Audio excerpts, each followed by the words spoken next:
Hey guys, and welcome to another episode of The Fad Show. So on this week's episode, I'm going to be replacing the lift pump and the fuel filter on my BEW MK4 TDI. So if you watched the last video, I replaced the camshaft in the car and I drove it, and initially it drove a lot better than before. Like, you could definitely tell the engine was breathing better, but under like heavy fueling, it was kind of stumbling. And I suspect the issue is the fact that the lift pump is bad. I know it's bad. I activated it using VADCOM and then checked the voltage at the pump. I'm getting 12 volts while it's activated, but not hearing it running at all. So I'm gonna replace it with a new pump and gasket. I guess the also possible cause for this could be fuel starvation if the fuel filter was dirty.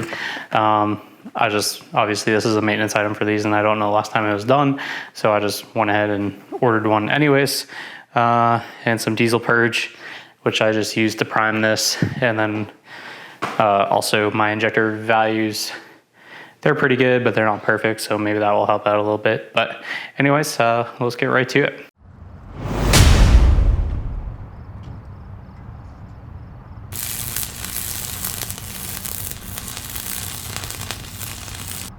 All right, so I guess I'll do the easy part first and do the fuel filter. Working on this car is definitely like a throwback because I've had so many of these, and this looks like it's exactly the same as the ALHs. I've never had a BEW before. This can be challenging if you haven't taken these hoses off for a while, but mine were just off during the camshaft replacement, so they should come off fairly easy. And of course,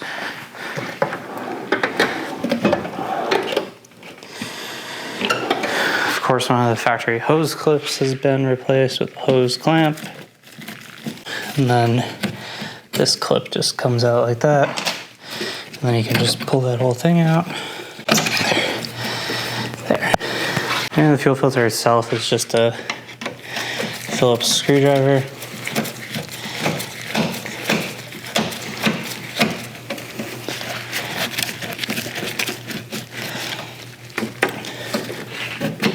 You don't have to take it out all the way, just enough to loosen it.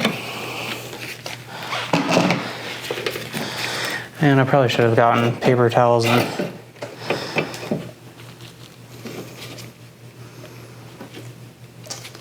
had something ready to collect this.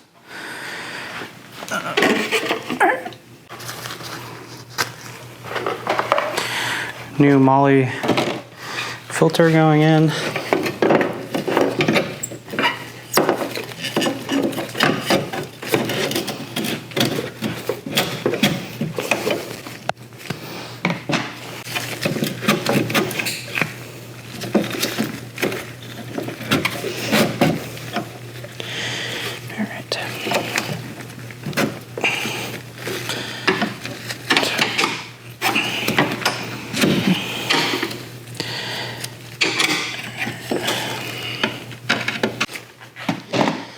All right, and there's two gaskets on here that need replaced that the new fuel filter comes with.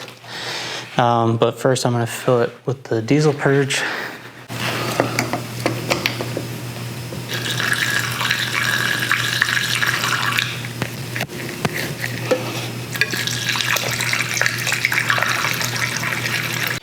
And this 500 milliliter can isn't quite enough to fill it up. I have kerosene from a little diesel heater I use for my garage, so that's what I'm gonna finish filling it up with. If you have an ALH, you will have to get all the air out of it, so fill it up with either diesel purge, diesel. Some people I think do ATF.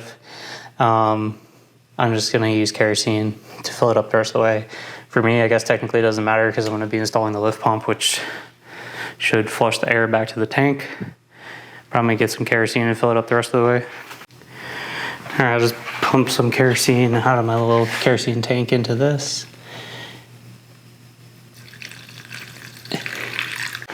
All right, so now I'm just gonna replace these O-rings. And they're two different colors. I can't remember if one is supposed to go in a certain position. The two that are on here right now are the same color, so I'm just gonna assume it doesn't matter.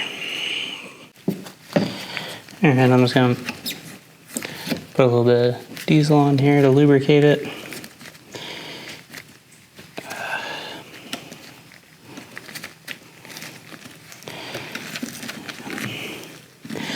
Well, that one fell into the first groove, so just gonna let it stay there.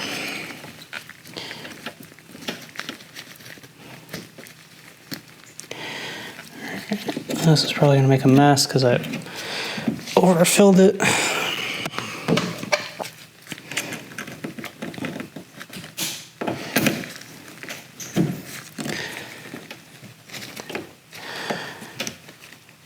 All right, that job is as simple as that.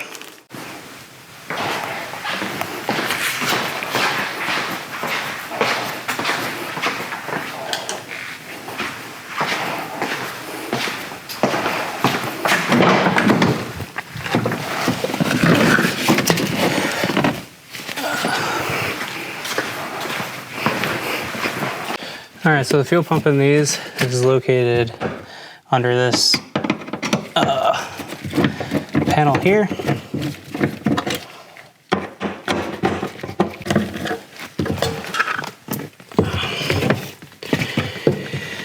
All right.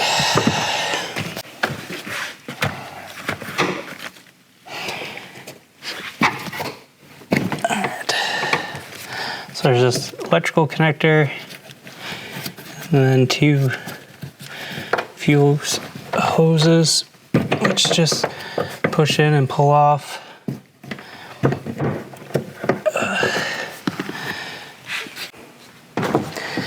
And I don't have the special tool to remove this, so I'm just going to be using a chisel.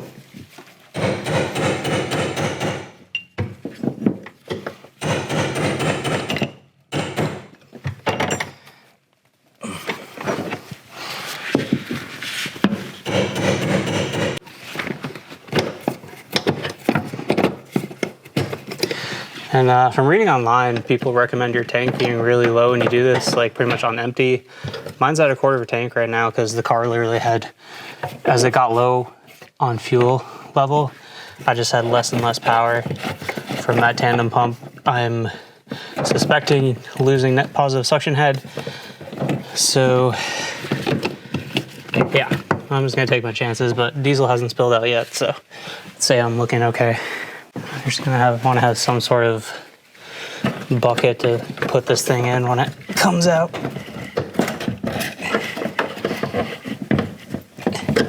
Oh, and then there's a line on here that lines up to this screw hole here. Just needs to be, the new one just has to go in that same way. Yeah, I will say the diesel level is definitely really close to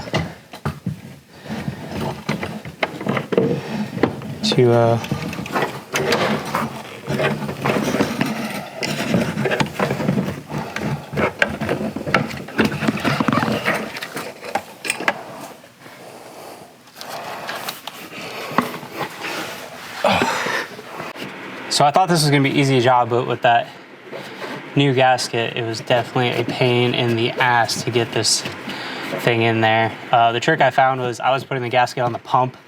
You have to put the gasket on the actual opening for the tank, and then you can put the pump in. But if you put it on the pump first, trying to get it to go in and not pinch itself was a struggle. But got everything back together, and then that just clicks on there. These click on here. I'm probably just gonna leave this open for now so I can hear it run when I test it out.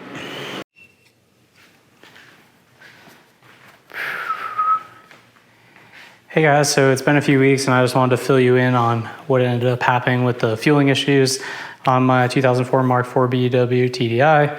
It lives outside, so I was too lazy to pull it in the garage today just to film this.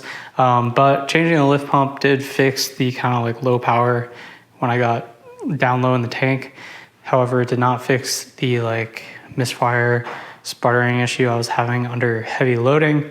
I kind of suspected it had something to do with the tune just based on how smoky the car was.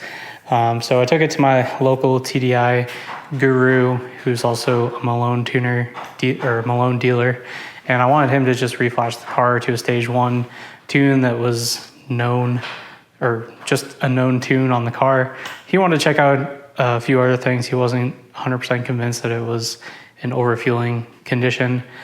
So he checked stuff like the mass airflow sensor, map sensor, turbo actuator, wastegate actuator, and everything checked out. And it was really weird because looking at the logging, fuel logging, it was getting the fuel that the ECU is demanding for.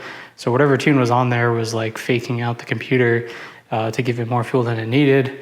We didn't find any sort of piggyback or anything on it, so it was just kind of a weird thing. But we ended up reflashing it to a Malone stage 1, and then we kind of ran into more issues, and come to find out it had a 3-bar map sensor on it. It has some sort of Franken turbo. It's not a KP39.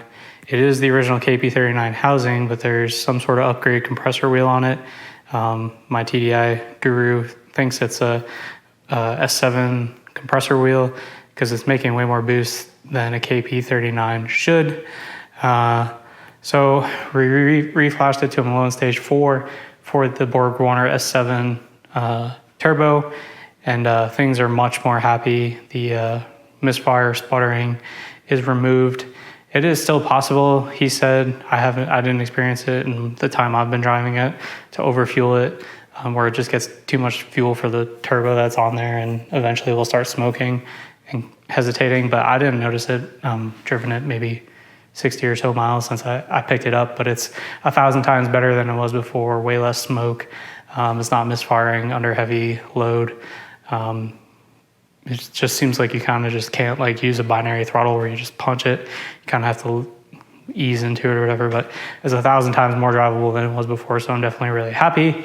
And maybe someday I'll dig into further, try and figure out exactly what turbo is on there, and then also what injectors are in it, because he suspected there was larger injectors.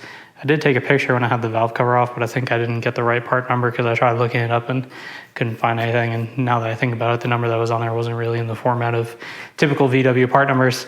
But he definitely thinks that there's bigger injectors on there too, either PD 130 or PD 150 injectors. So I guess it's kind of cool in a way to find that your car has these upgrades, but it would have been nice to know buying it so you know how to tune it to actually work with the upgrades that are on there instead of just guessing.